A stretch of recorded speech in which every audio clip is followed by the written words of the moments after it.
when I come in, I should say, I'm just gonna beeline to the desk. Okay. And I'm gonna saturate myself here. I don't want that. Okay. Can you turn the light off? Micromanagerial. Here, and you need to have a heinous and chicanery. Here. Look at this, we have our candles. Should we burn the new candle? Should we test out the new one? Cedar and tobacco. It's heinous chicaneous. Okay, hey guys, it's Emily. Welcome to my channel, or welcome back if you've been here before. If you're new, you know, you can subscribe if you want. That is an option for you. The other option is to not subscribe, which just seems like not the best option. I put out new videos every Tuesday and Friday. I make a lot of book content, which is probably why you're here today, and I do some other lifestyle content, some travel content, apartment content. I live in New York City. Well, I live in Brooklyn, and I'm an actor, I'm a singer, have my own business. But enough about me. Let's get to the books I read this month.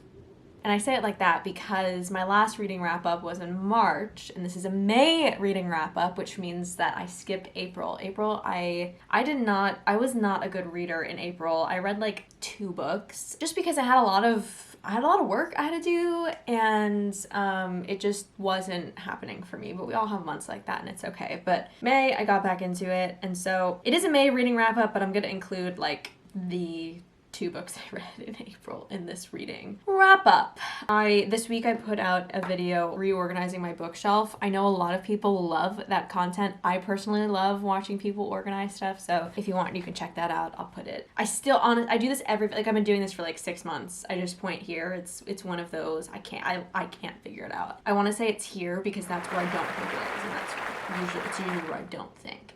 Anyway, let's get into it. The first book I read in May is Regretting You by Colleen Hoover. This is like the 14th or 15th Colleen Hoover book I've read. I actually did a video dedicated to all of the Colleen Hoover books I've read so far, if you want to check that out. And I plan to eventually read all of the Colleen Hoover books and make a video about the whole collection.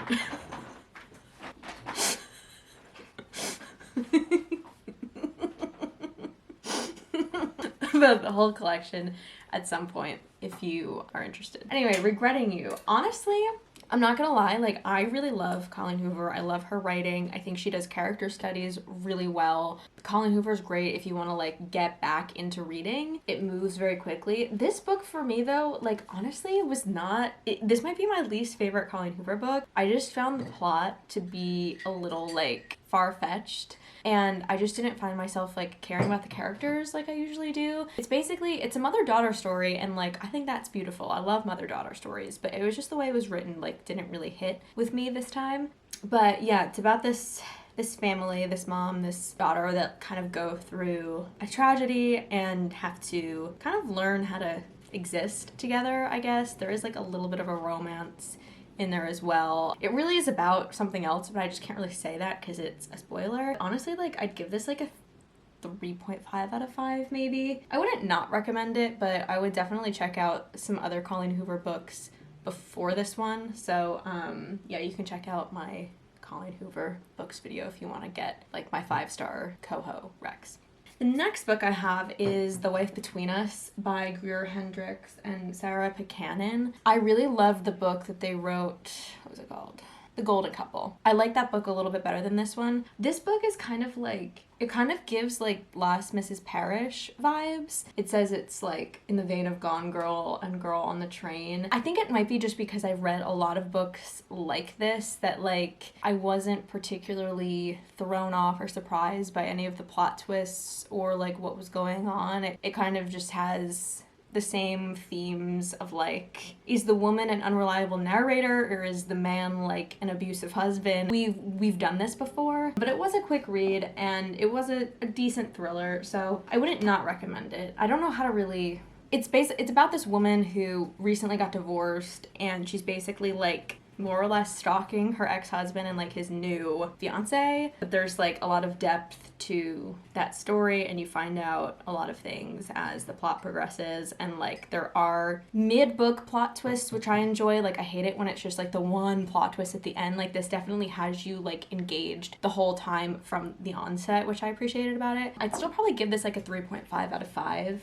I might have given it a 4 out of 5 originally, but I've just read better thrillers. You can also check out my thriller recommendations book, which I'll put somewhere as well. I would recommend The Golden Couple before this one.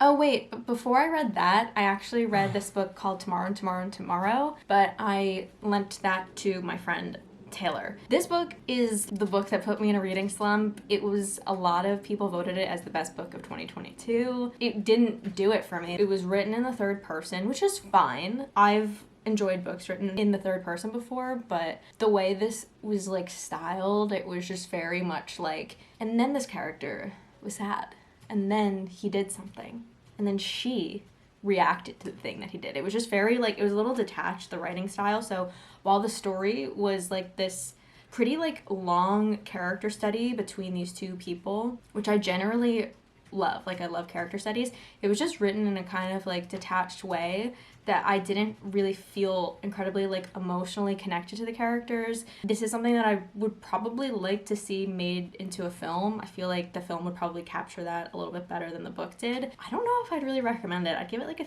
3 out of 5. I appreciate the plot of this story and, you know, just like the ebbs and the flows of like this relationship that are written in. Yeah, the way it was written, it just like, it really put me in a bit of a slump. So I don't know, it wasn't my favorite. The next book I read was Mame by Jessica George. I loved this book so much. This was like, I feel like in February, everybody was reading this book, and for a good reason. It was amazing. This is a character study written in the first person, which is kind of my jam. So this is basically about this girl, Maddie. She lives in London, and her dad has Parkinson's, and she's kind of like his only caretaker. She has a brother and a mom, but they've kind of like, they're in the picture, but they're not like living in town. Like they've kind of just like pieced out of the situation. She's 25 and all of this responsibility has fallen on her. And so it's just kind of about her navigating work and like dating and this whole situation with her dad. And she's also like a young Black woman living in London. So you kind of get experiences of her like dealing with microaggressions at work and in her dating life and all that stuff too. So it was just all around like really, really well written. Like I laughed a lot when I read this book. I cried. Like it was amazing. If you're looking for like a quick kind of snug